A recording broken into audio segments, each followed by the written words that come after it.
ನಮಸ್ಕಾರ, welcome back to my channel. ಎಲ್ಲರೂ ಹೇಗಿದ್ದೀರಾ? ಐ ಹೋಪ್ ಎಲ್ಲರೂ ಚೆನ್ನಾಗಿದ್ದೀರಾ ಅಂದ್ಕೊತೀನಿ. ಬನ್ನಿ, ಫ್ರೀ ಟೈಮ್ಗಾಗಿ ಏನಾದರೂ ತಿನ್ನಬೇಕು ಅನ್ನಿಸ್ದಾಗ ಈ ರೀತಿಯಾದಂತಹ ಉಪ್ಪಿನ ಶೇಂಗಾ ಅಥವಾ ಸಾಲ್ಟೆಡ್ ಪೀನಟ್ಟನ್ನು ನಾವು ಮಾಡ್ಕೊಂಡು ಇಟ್ಕೊಂಡ್ರೆ ಹೆಲ್ತ್ಗೂ ಕೂಡ ಒಳ್ಳೆಯದು, ನಾಲಿಗೆಗೂ ಕೂಡ ರುಚಿ ಕೊಡುತ್ತೆ. ಇದನ್ನು ನಾವು ಬಡವರ ಬಾದಾಮಿ ಅಂತಲೂ ಕೂಡ ಕರಿತೀವಿ ಅಲ್ವಾ. ಸೊ ಹಾಗಾಗಿ ಇದನ್ನು ತಿನ್ನೋದ್ರಿಂದ ಹೆಚ್ಚು ಪ್ರೋಟೀನು, ವಿಟಮಿನ್ಸು ಎಲ್ಲವೂ ಇದರಲ್ಲಿ ಇರೋದ್ರಿಂದ ಸೊ ಹೆಲ್ತ್ಗೆ ಒಳ್ಳೆಯದು. ಸೊ ಹಾಗಾಗಿ ನಾವು ಫ್ರೀ ಟೈಮಲ್ಲಿ ಯಾವ ರೀತಿ ಸಾಲ್ಟೆಡ್ ಪೀನಟ್ ಮಾಡೋದು ಅಂತ ನೋಡೋಣ ಬನ್ನಿ. ಇವಾಗ ನಾನು ಒಂದು ಹಂಚನ್ನು ಇಟ್ಟು ಹಂಚಕ್ಕಾದ್ಮೇಲೆ ಶೇಂಗಾವನ್ನು ಹುರಿದಿದ್ದೀನಿ. ಹುರಿದಂಥ ಶೇಂಗಾವನ್ನು ಹಾಕ್ಕೊಂಡು ಇನ್ನು ಸ್ವಲ್ಪ ಅದು ಬೆಚ್ಚಗೆ ಕಡಿಮೆ ಉರಿಯಲ್ಲಿ ನಾವು ಹುರಿಬೇಕು.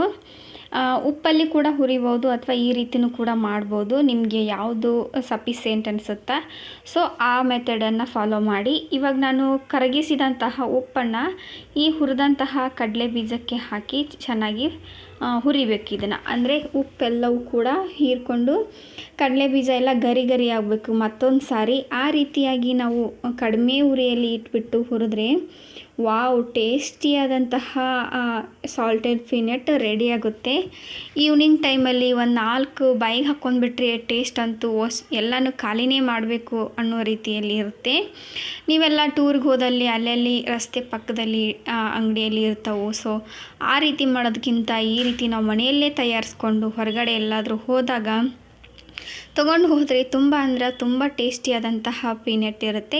ಇದರಲ್ಲಿ ಯಾವುದೇ ಆಯಿಲ್ ಕಂಟೆಂಟ್ ಇರಲ್ಲ. ನಾವು ಕರೆದಿರೋತಕ್ಕಂತಹ ಪೀನಟ್ ತಿನ್ನೋದ್ರಿಂದ ಅದರಲ್ಲಿ ಆಯಿಲು ಆಮೇಲೆ ಬೇರೆ ಬೇರೆ ಪದಾರ್ಥಗಳನ್ನು ಸೇರಿಸಿರ್ತೀವಿ. ವಾವ್, ನೋಡಿ ಟೇಸ್ಟಿಯಾದಂತಹ ಪೀನಟ್ ರೆಡಿ ಆಯಿತು. ಇವತ್ತಿನ ಟಿಪ್ ಆಫ್ ದ ಡೇ ಏನಪ್ಪ ಅಂದರೆ 5 ಶಾಹಿ ಮನೆತನಗಳು. ಅಂದರೆ ನಾವು ಮೊದಲು ಬಹುಮನಿ ಸುಲ್ತಾನರು ಅಂತ ಕೇಳಿರ್ತೀವಿ. ಆ ಬಹುಮನಿ ಸುಲ್ತಾನರ ಆಳ್ವಿಕೆ ಅಂತ್ಯ ಆದ ನಂತರ ನಾವು ಅದರಲ್ಲಿ 5 ಶಾಹಿ ಮನೆತನಗಳಾಗಿ ಒಡ್ಕೊತವು. ಆ 5 ಶಾಹಿ ಮನೆತನಗಳು ಯಾವ್ಯಾವು ಅಂತ ಕೇಳೋದಕ್ಕೆ ತುಂಬ ಕನ್ಫ್ಯೂಸ್ ಆಗ್ತಾವೆ.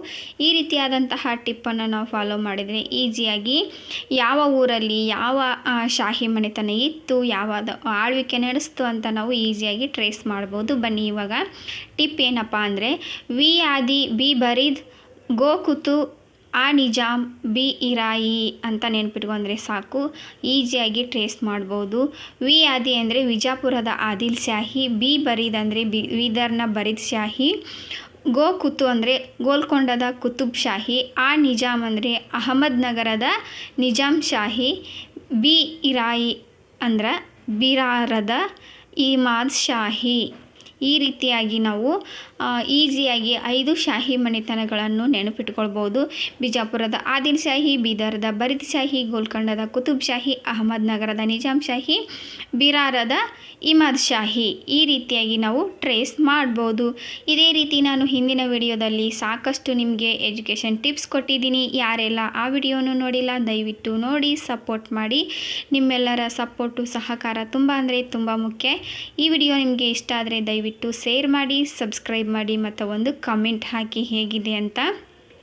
ಯಾಕಂದರೆ ನಮಗೆ ಮುಂದಿನ ವಿಡಿಯೋ ಮಾಡೋದಕ್ಕೆ ನಿಮ್ಮ ಕಮೆಂಟ್ಸೇ ನಮಗೆ ಸ್ಫೂರ್ತಿ ಅಂತ ಹೇಳ್ತಾ ಇಲ್ಲಿವರೆಗೂ ನೋಡಿದ್ದಕ್ಕಾಗಿ ತುಂಬ ಹೃದಯದ ಧನ್ಯವಾದಗಳು. ಸರ್ವೇ ಜನ ಸುಖಿನೋ ಭವಂತು.